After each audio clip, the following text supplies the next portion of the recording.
नमस्कार मित्रांनो, आज आपण युरोपबद्दल माहिती घेणार आहे. जसं आपण मागे साऊथ अमेरिका, नॉर्थ अमेरिका, ऑस्ट्रेलियाची माहिती घेतली. आज आपण या लेक्चरमध्ये युरोपबद्दल माहिती घेणार आहेत. बघा या ठिकाणी हा इक्वेटर, ट्रॉपिक ऑफ कॅन्सर आणि आर्कटिकचा हा जो अक्षर तो दाखवला आहे, हा उत्तर गोलार्धात येतो युरोप. या युरोपबद्दल आपण माहिती आज या लेक्चरमध्ये घेणार आहोत.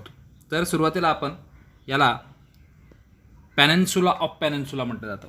पॅनिन्सुला म्हणजे द्वीपकल्प, ज्याच्या तीनही बाजूला काय आहे, पाणी आहे, त्याला पॅनिन्सुला म्हटलं जातं. म्हणून युरोपला पॅनिन्सुला ऑफ पॅनिन्सुला असं म्हटलं जातं. यामधील काही देशांची नावं जेवढे लक्षात राहतील तेवढे आपण पाहणार आहोत. बघा या ठिकाणी बरीचशी देशांची नावं या ठिकाणी दिसत आहेत. Norway, Sweden, Finland, Estonia, Latvia, लिथुआनियाच्या जवळ तुम्हाला इथे रशिया म्हणून लिहिलेलं आहे. मध्येच कसा काय रशिया आला, तर कॅलिनगार्ड नावाचं एक ठिकाण आहे. या कॅलिनगार्डवरती रशियाचा कब्जा आहे म्हणून या ठिकाणी रशिया दिसतोय. त्यानंतर Belarus, Ukraine, Moldova, Romania, Bulgaria, Serbia, Hungary, Slovakia, इकडे फ्रान्स, इटली, ग्रीस, टर्की, हे असे वेगवेगळे देश या ठिकाणी आपल्याला बघायचे आहेत. तर यामध्ये जे अजून एक हे जे 2-3 देशवरती आपल्याला दिसतात या ठिकाणी तुम्हाला दाखवले, हे नॉर्वे, स्वीडन आणि डेन्मार्क. नोबेल पारितोषिकच्या संदर्भात हे नाव तुम्ही लक्षात ठेवत असाल. तर हे यामध्ये आताच फिनलँड, हा या ठिकाणी फिनलँड दिसतोय. हा फिनलँड नाटोचा 31वा देश झाला.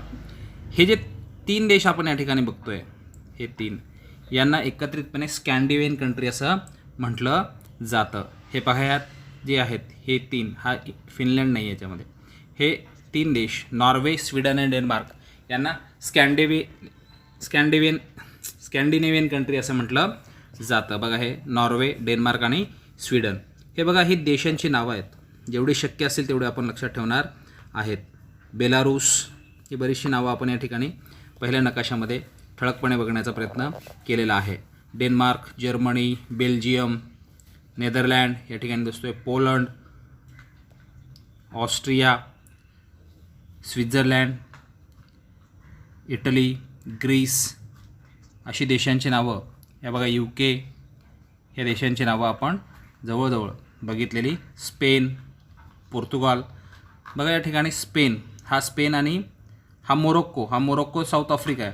मोरोक्को आणि स्पेनच्या मध्ये ही जिब्राल्टरची खाडी, म्हणजे हा युरोप हा आफ्रिकेपासून कोणत्या खाडीने वेगळा झाला, जिब्राल्टरच्या खाडीने वेगळा झालेला आहे, आपल्याला लक्षात ठेवायचं आहे. या ठिकाणी आपल्याला काही समुद्रांची नावंसुद्धा दिसत आहेत. बघा या ठिकाणी हा व्हाईट सी, हा बाल्टिक सी, त्यानंतर हा ब्लॅक सी, तसेच Mediterranean Sea, North Sea, Norwegian Sea, ही सगळ्या समुद्राची नावंसुद्धा आपल्याला लक्षात ठेवायची आहेत. त्यानंतर पुढे बघा या ठिकाणी 3 देशांची नावं आपल्याला दिसतात. इस्टोनिया, लात्विया आणि लिथुआनिया. हे जे 3 देश आहेत, त्या 3 देशांना एक वेगळ्या नावाने ओळखलं जातं. त्यांना बाल्टिक सी, या ठिकाणी बाल्टिक सी दिसतो आपल्याला, त्यामुळे त्यांना बाल्टिक सी असं म्हणून ओळखलं. हे पहा या ठिकाणी आपल्याला दिसतोय बाल्टिक कंट्रीज कोणत्या आहेत, इस्टोनिया, लात्विया आणि लिथुआनिया यांची नावं आपल्याला लक्षात ठेवायची आहे, किंवा कन्सेप्टमध्ये विचारलं जाऊ शकतं बाल्टिक कंट्रीज कोणत्या आहेत हे आपल्याला लक्षात ठेवायचं. या ठिकाणी बघा काही देशांची नावं तुम्हाला 3 देश आहेत. कोणते 3 देश आहेत त्यांची नावं मी तुम्हाला सांगतो. या ठिकाणी बघा बेल्जियम, नेदरलँड आणि हा LUX म्हणजे लक्झमबर्ग डबल लँडलॉक कंट्री आहेत. जगातल्या जे महत्त्वाचे देश आहेत त्यातले 2 देश जे आहेत त्यापैकी लक्झमबर्ग हा युरोपमधला असा देश आहे डबल लँड. मागच्या लेक्चरमध्ये डबल लँडलॉक कंट्री म्हणजे काय हे मी तुम्हाला सांगितलेलं आहे साऊथ अमेरिका शिकताना, ते तुम्ही बघितलं तरी चालेल. नेदरलँड, बेल्जियम आणि लक्झमबर्ग यांना एकत्रितपणे बेनेलक्स म्हणून ओळखलं जातं. बेल्जियम यातलं खूप महत्त्वाचं आहे. बेल्जियमची राजधानी ब्रिसेल्स, बेलारूस हा देश आहे. तर या बेल्जियमला युरोपची राजधानी म्हणून ओळखलं जातं. नाटोचं मुख्यालय या ठिकाणी आहे. या 3ही कंट्रीला नेदरलँड, बेल्जियम आणि लक्झमबर्ग या तीनही देशाला बेनेलॅक्स म्हणून ओळखलं जातं, कारण या ठिकाणी समुद्र लेवलला पाणी असतं. त्याला पोल्डर लँडसुद्धा ओळखलं जातं. हे बघा, नेदरलँडचं नाव अगोदर हॉलंड होतं. त्यामध्ये रॉटरडॅम नावाचं एक सीपोर्ट आहे, ते अगोदर खूप व्यस्त असलेलं सीपोर्ट होतं. आणि हे जे तीन देश आहेत त्यांना एकत्रितपणे परत आपण कन्सेप्ट लक्षात ठेवायचे, बेनेलॅक्स म्हणून ओळखलं जातं. बघा, हेच ते तीन देश नेदरलँड, बेल्जियम आणि लक्झमबर्ग यांना एकत्रितपणे लक्झमबर्ग बेनेलॅक्स म्हणून ओळखलं जातं, हे आपल्याला लक्षात ठेवायचं आहे. या ठिकाणी आपण युरोपमधले काही समुद्र बघणार आहेत. बघा, या ठिकाणी Sea of Azov, Black Sea, Sea of Crete, Aegean Sea, Adriatic Sea, Ionian Sea, हा मेडिटेरियन सी, बेलॅरिक सी, पुढे बे ऑफ बिस्के, हा लक्षात ठेवा, बे ऑफ बिस्केसुद्धा इम्पॉर्टंट आहे. त्यानंतर पुढे इंग्लिश चॅनल, हा इंग्लिश चॅनल ज्याला 28 किलोमीटरचा अंतर आहे फ्रेंचपासून या UK जाण्यासाठी.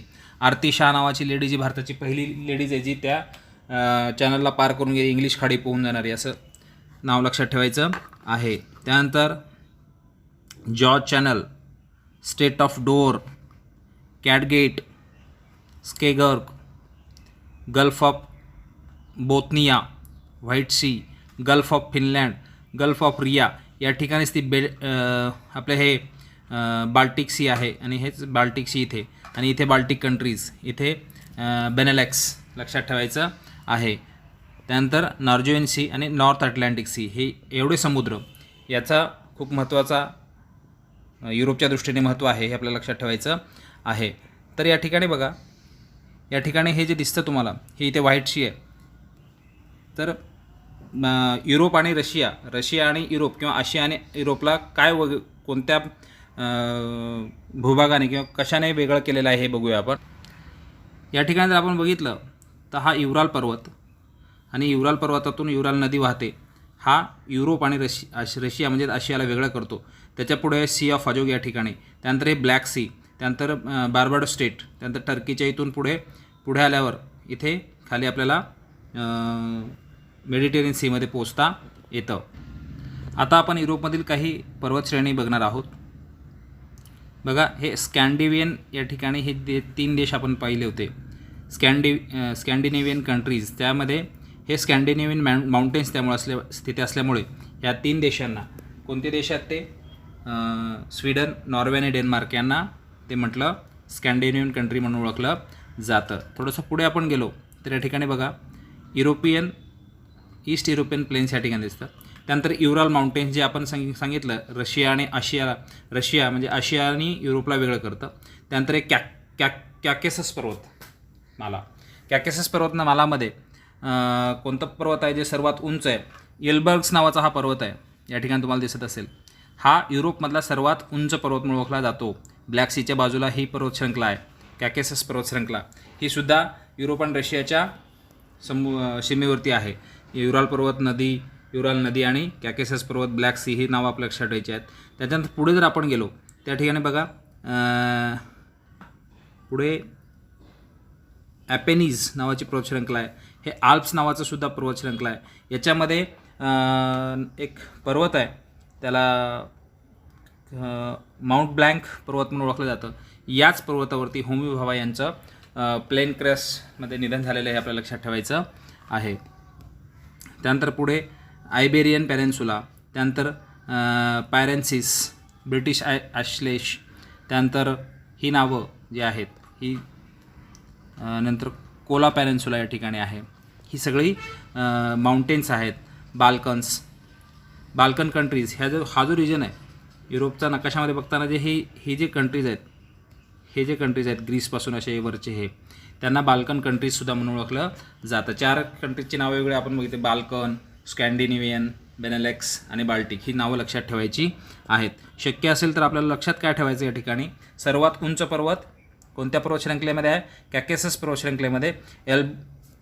एल्ग्रूस नावाचा 5642 मीटर उंच, 5642 42 मीटर उंच हा पर्वत आहे कॅकेसस पर्वतशृंखलेमध्ये, एल्ब्रुस हे आपल्याला लक्षात ठेवायचं आहे. आणि दुसरं ॲल्प्स पर्वतशृंखलेमध्ये माउंट ब्लँक नावाचा पर्वत आहे, त्याच्यावरती होमी भाभा यांचं विमान क्रॅशमध्ये निधन झालेलं आहे. याच्यासाठी ते महत्त्वाचं ठरतं आणि ते आपण लक्षात ठेवायचं आहे.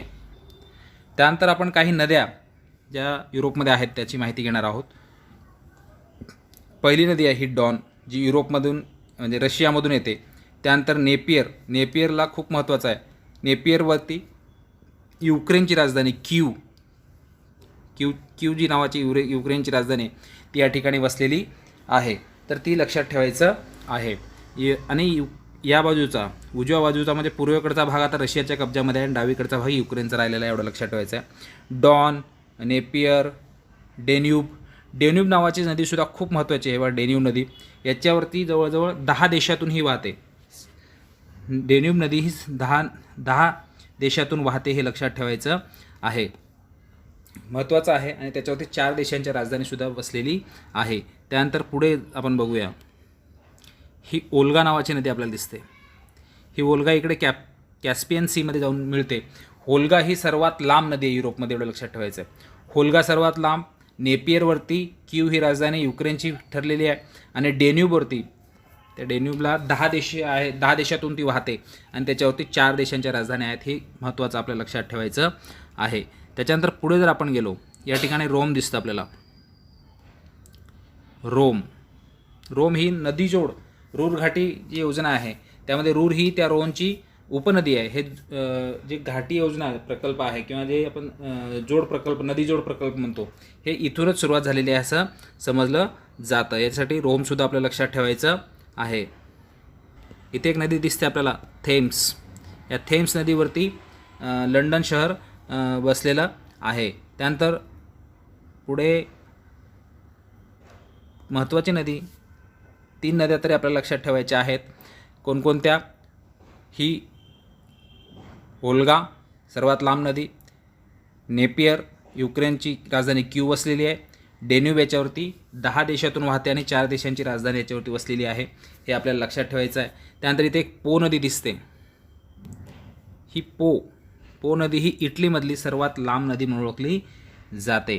त्याच्यानंतर बाकी एवढे वास्तुला नदी दिसते इथे. वास्तुला ही पोलंडमधली सर्वात मोठी नदी आहे आणि वास्तुला नदी पोलंडमधली सर्वात मोठी नदी आहे आणि महत्त्वपूर्ण नदी आहे. अशा 4-5 नद्यांची नावं आपल्याला युरोपमधून लक्षात ठेवायची आहेत. माहिती आवडली असेल तर लाईक, सबस्क्राईब आणि शेअर करायला विसरू नका. धन्यवाद. आणि त्याच्या अगोदर एक तुम्हाला सांगतो, युक्रेन खूप मोठ्या प्रमाणात चर्चेत होतं, त्याच्यामुळे त्याच्यासोबत जे देश रिजन लावतात किंवा कोणत्या देशासोबत सीमा साध्या केलेली हे परीक्षेत विचारलं जाऊ शकतं, त्यासाठी ते महत्त्वाचं आहे. Russia, Belarus, Poland, Slovakia, Romania आणि माल्दोवा आणि हंगरी असे 7 देश आहेत जे रशिया म्हणजे युक्रेनसोबत त्याची सीमा साध्या करतात, हे लक्षात ठेवायचे. किती देश आहेत? 7. Russia, Belarus, Poland, Slovakia, hungry, Romania आणि माल्दोवा ही नावं आपल्या लक्षात ठेवायची आहेत, इम्पॉर्टंट आहे. आणि क्यूची राजधानी आहे युक्रेनची, ती त्याच्यावरती नेपर या नदीवरती त्यांची राजधानी वसलेली आहे, लक्षात ठेवायचं आहे. तर रशिया म्हणजे आशिया आणि युरोप याच्यामध्ये सीमा साध्या करणारा फक्त रशिया हा एकमेव देश नसून असे 5 देश आहेत, ते सुद्धा आपल्याला लक्षात ठेवायचं आहे. पहिला रशिया आहे जो युरोप आणि आशियामध्ये येतो. त्याच्यानंतर आहे कझाकिस्तान जो आशिया आणि युरोपमध्ये सामील आहे. त्यानंतर जॉर्जिया, त्यानंतर अझरबैजान या ठिकाणी नाव दिसतं आपल्याला, आणि टर्की. हे बघा इथे एक बाण दाखवून युरोपियन टर्की असं लिहिलं आहे. हे युरोपियन टर्की म्हणजे टर्की, अझरबैजान, जॉर्जिया, कझाकिस्तान आणि रशिया हे असे 5 देश आहेत जे युरोप आणि आशिया या दोन्ही खंडामध्ये त्यांची सीमा